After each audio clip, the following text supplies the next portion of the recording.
mahaifiyar annabi mai girma. Na Amina na gaida ke mahaifiyar annabi mai girma.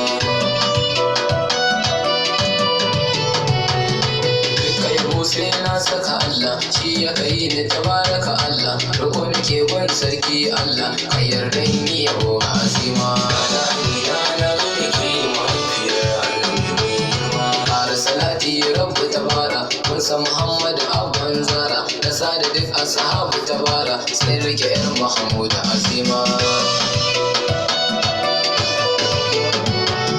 Malamin duka bayan Allah, wanda suke ta kira abi Allah, sun yi duma ga ma'aikin Allah, sai rike yar Mahmud azima. Na Amina na gaida ke mahaifiyar annabi mai girma. Salamu ala Fatima Zara'u, sanki nake ummu sharafa'u. Gani gare ki saboda shafi'u, ke da ya rabbi ya bai duka girma. Sai dai Abdalla ina gaishe ka, kun ka na zo domin iya beka. Gani ki soyayyar manzanka, annabi shi dai ne mai girma.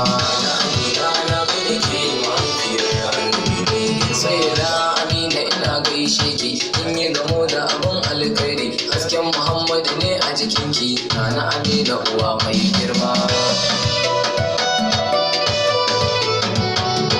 Ina tuno da irin matsayinki, sai zuciyata ta dinga shauki. In tuna annabi ne a jikinki, ai lamarin nan na da girma.